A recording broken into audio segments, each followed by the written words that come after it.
తెలంగాణలో సెప్టెంబర్ 2 వరకు వర్షాలు కురుస్తాయని వాతావరణ శాఖ హెచ్చరించింది. ఆదిలాబాద్, కామారెడ్డి, కరీంనగర్ తో సహా పలు జిల్లాలకు ఎల్లో అలర్ట్ జారీ చేశారు. కాగా గత 24 గంటల్లో పలు ప్రాంతాల్లో భారీ వర్షాలు కురిశాయి. కామారెడ్డి జిల్లాలో అత్యధిక వర్షపాతం నమోదైంది. భారీ వర్షాల నేపథ్యంలో ప్రజలు అప్రమత్తంగా ఉండాలని అధికారులు సూచించారు.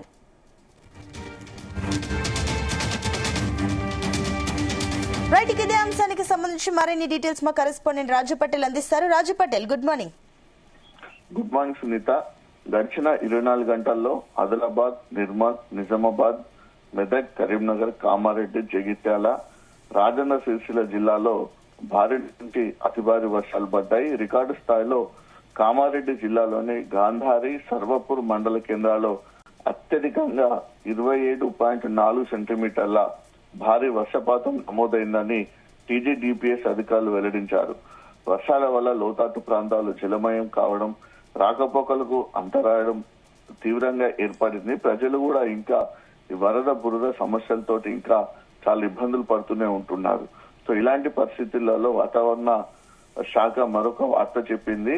సెప్టెంబర్ 2 వరకు కూడా తెలంగాణలో వర్షాలు ఉంటాయని కూడా చెప్పింది. ముఖ్యంగా ఉత్తర తెలంగాణ జిల్లాలకు భారీగా వర్షం పడుతుంది కాబట్టి ఈ జిల్లాలకు రెయిన్ అలర్ట్ జారీ చేసింది. ఇంకా గత 3 రోజుల కురుస్తున్నటువంటి వర్షాలతోటైతే వాగుల ప్రవాహం అయితే ఇంకా కంటిన్యూ అవుతుందని చెప్పవచ్చు. ప్రాజెక్టుల యొక్క గేట్లను లిఫ్ట్ చేసి కూడా లక్షలాది క్యూసెక్ల వాటర్ కూడా రిలీజ్ చేస్తున్నారు. ఇటీవల కురిసినటువంటి భారీ వరదల వల్ల కంప్లీట్ గా 17 మంది గల్లంతయ్యారు. ఆ గల్లంతైన వారిలో ఒక 3 మృతదేహాలు మాత్రమే లభ్యమయ్యాయి. అత్యంత భయంకరమైనటువంటి సిచ్యువేషన్ అయితే కామారెడ్డి, మెదక్, నిజామాబాద్, నిర్మల్, జగిత్యాల, సిద్దిపేట జిల్లాలో పరిస్థితి కనిపిస్తుంది. సో కుండపోతగా కురుస్తున్నటువంటి భారీ వర్షాల వల్ల కూడా తీవ్రమైనటువంటి విపత్తు అయితే ఈ జిల్లాలో సంభవించింది. బంగాళాఖాతంలో ఏర్పడినటువంటి అల్పపీడనము తీవ్ర వాయుగుండంగా మారడంతో రాష్ట్రంలో విస్తారంగా వర్షాలు కురుస్తున్నాయి. కామారెడ్డి, మెదక్, నిజామాబాద్, నిర్మల్, జగిత్యాల, సిద్దిపేట జిల్లాలో అయితే పరిస్థితి దారుణంగా ఉంది సునీత. భారీ వర్షాల కారణంగా వాగులు, చెరువులు ఇంకా పొంగి పొర్లుతూనే ఉన్నాయి. చాలా కాలనీలు కూడా నీట మునిగి జనజీవనం స్తంభించిపోయింది. ముఖ్యంగా జాతీయ రహదారులు కొట్టుకుపోవడంతో మాత్రము విపరీతమైనటువంటి అంతరాయం ఏర్పడుతుంది. గంటల తరబడి ట్రాఫిక్ జామ్ అవుతుంది. చాలా రాష్ట్రాలకు సంబంధించినటువంటి రవాణా వ్యవస్థ కూడా మనకు పూర్తి స్థాయిలో స్తంభించిందని చెప్పవచ్చు. అయితే సెప్టెంబర్ 2 వరకు వర్షాలు కొనసాగుతున్నటువంటి నేపథ్యంలో పలు జిల్లాలకు ఎల్లో అలర్ట్ జారీ చేసింది.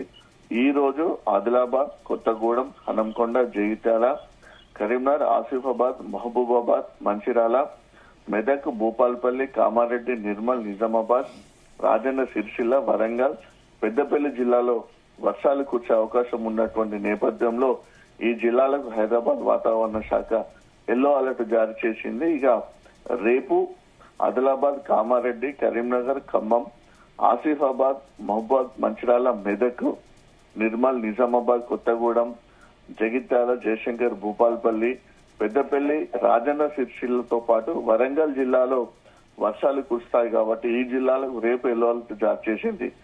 జిల్లాలతో పాటు హైదరాబాద్ నగరంలో కూడా ఉదయం నుంచి కూడా వాతావరణం పొడిగా ఉంటుంది. సాయంత్రానికల్లా చల్లబడి చాలా చోట్ల కూడా వర్షం కురిసే అవకాశం ఉంది. గంటకు దాదాపు 30 నుంచి 40 కిలోమీటర్ల వేగంతో భారీ ఈదురుగాళ్లు వీస్తాయి కాబట్టి భారీ వర్షం ఉన్నటువంటి నేపథ్యంలో కూడా ప్రజలు అప్రమత్తంగా ఉండాలని కూడా అటు ప్రభుత్వం సూచనలు చేసింది. భారీ వర్షం అయితే, భారీ వరద అయితే పెను విపత్తును సృష్టించింది చెప్పవచ్చు సునీత. ఇప్పటికీ కూడా ఆ వరద ప్రవాహం నుంచి, ఆ బురద కష్టాల నుంచి మాత్రము భారీ వర్షాలు పడ్డటువంటి ప్రజలు మాత్రం తేలుకోలేకపోతున్నారు.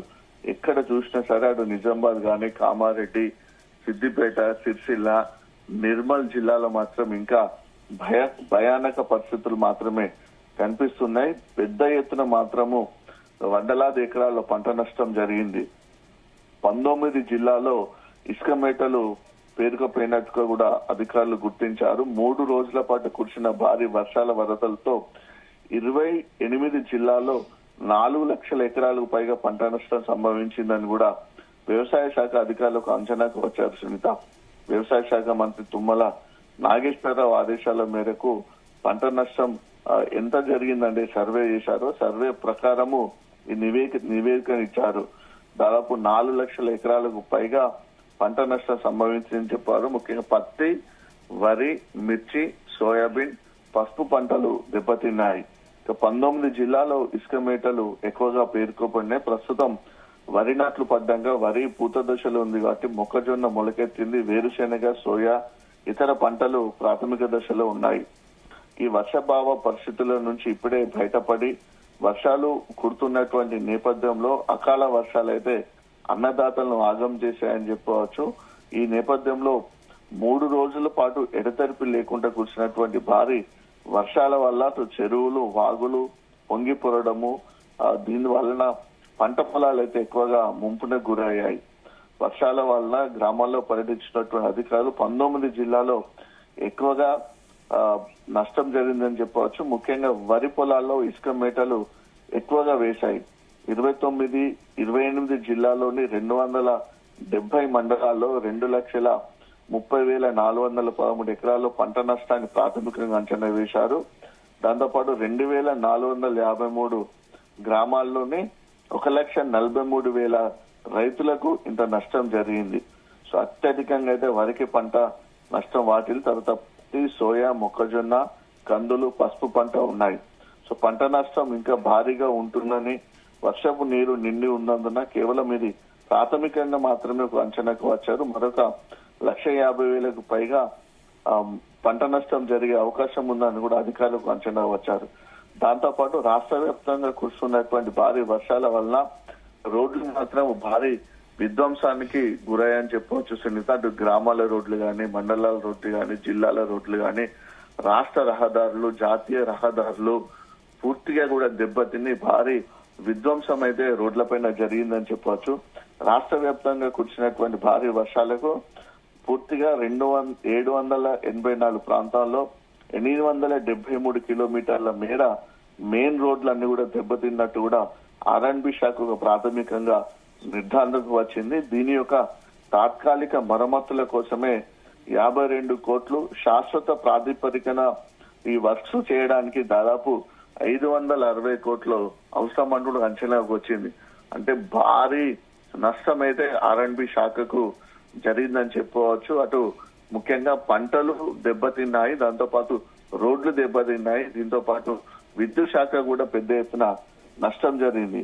ముఖ్యంగా ఎక్కువగా జిల్లాల్లో జరిగినటువంటి రోడ్ల విధ్వంసం కామారెడ్డి, మెదక్, ఆదిలాబాద్, నిజామాబాద్, ఆసిఫాబాద్, మంచిర్యాల జిల్లాలోని 1,291 ప్రాంతాల్లో గ్రామీణ రోడ్లు దెబ్బతిన్నాయి. అనేక కల్వర్టులు కూలినట్టు కూడా PR డిపార్ట్మెంట్, పంచాయతీరాజ్ శాఖ డిపార్ట్మెంట్ గుర్తించింది. కోట్ల మేర నష్టం ఓన్లీ పంచాయతీరాజ్ శాఖ డిపార్ట్మెంట్ మాత్రమే జరిగింది. చాలా చోట్ల కూడా ఇదే పరిస్థితి. ఇక R&B శాఖ పరిధిలోని ఉమ్మడి ఖమ్మం జిల్లాలో రహదారులు ఎక్కువగా దెబ్బతిన్నాయి.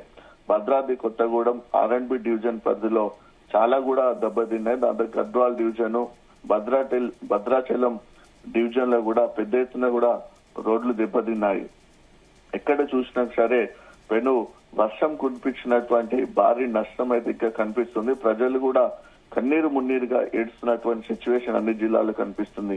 అయితే భారీ వర్షము ఇంత హఠాత్తుగా పడడానికి ప్రధాన కారణంగా మాత్రము వాతావరణ శాఖ చెప్తున్నది. కర్ణాటక మీదుగా కామారెడ్డికి వచ్చినటువంటి ఏదైతే మనకు పవనాలు ఉంటాయో వీటితోటే ఎక్కువగా కామారెడ్డిలో వర్షం కురిసిందని కూడా వాళ్ళు చెప్తున్నారు. సముద్రాల ఉపరితలం వాయువుల కదలికను బట్టి వాతావరణ పరిస్థితులు మారుతుంటాయి. అక్కడి నుంచి వచ్చేటువంటి గాలులు భూ ఉపరితలంపైకి చేరిన తర్వాత తేమ శాతము, ఉష్ణోగ్రత, మేఘాలు ఏర్పడ్డాయి. పొలాలు, అడవులు, నీటి వనరులు ఉన్న ప్రాంతంలో మేఘాలు చల్లబడి అక్కడ వర్షం కురిసే అవకాశం ఏర్పడుతుంది. దాంతో పాటు ఉష్ణోగ్రత అధికంగా ఉన్నటువంటి ప్రాంతాల్లో అల్పపీడనం ఉండడం వల్ల మేఘాలు కదిలి ఇలా భారీ వర్షాలు కురుస్తాయి. ఆ ప్రభావము అక్కడ ఉన్నటువంటి వాతావరణ పరిస్థితులు కామారెడ్డి, నిజామాబాద్, నిర్మల్లో ఉండటంతో ఇక్కడ భారీ వర్షాలు కురుస్తాయని కూడా వాతావరణ శాఖ అధికారులు చెప్పారు. ఇక నిర్మల్, నిజామాబాద్, కామారెడ్డి, సిద్దిపేట ఈ జిల్లాలో ఉన్నటువంటి ప్రజలు మాత్రం ఇంకా ఆ భయానక పరిస్థితులను వరద మిగిల్చినటువంటి కష్టాలను అయితే తలుచుకుంటే ఇంకా అదే సిచ్యువేషన్ లో ఉన్నారు. ఎక్కడ చూసినా సరే వరద ప్రభావిత ప్రాంతాల్లో ప్రజల యొక్క కన్నీటి గాథలే కనిపిస్తున్నాయి. నిన్న మాత్రము మొన్న నిర్మల్ పట్టణం మునిపోయిన తర్వాత నిన్న బాసర నిర్మల్ జిల్లాలోని బాసర కూడా దాదాపు 50% వరకు మునిగిపోయింది. దాంతో పాటు భైంసా పట్టణంలోని చాలా గ్రామాలు చాలా కాలనీలకు కూడా వరద నీరు వచ్చేసిపోయాయి. గోదావరి నది ప్రవాహం చాలా ఎక్కువగా ఉంది సునీత. గోదావరి నది పుట్టినటువంటి మహారాష్ట్రలోని నాసిక్ నుంచి మొదలు పెడితే చివర్లో కలిసేటువంటి సముద్రంలో కలిసేటువంటి చివరి ప్రాంతం వరకు కూడా గోదావరి నది ఉరకలు వేస్తుంది. బాసర నుంచి కాళేశ్వరం మీదుగా భద్రాచలం నుంచి హెవీ ఫ్లడ్ వస్తుంది. దాదాపు 8 నుంచి 10 లక్షల క్యూసెక్ల వరదతోటి గోదావరి నది ప్రవహిస్తుంది Sunitha. Right Raju Patel, thank you.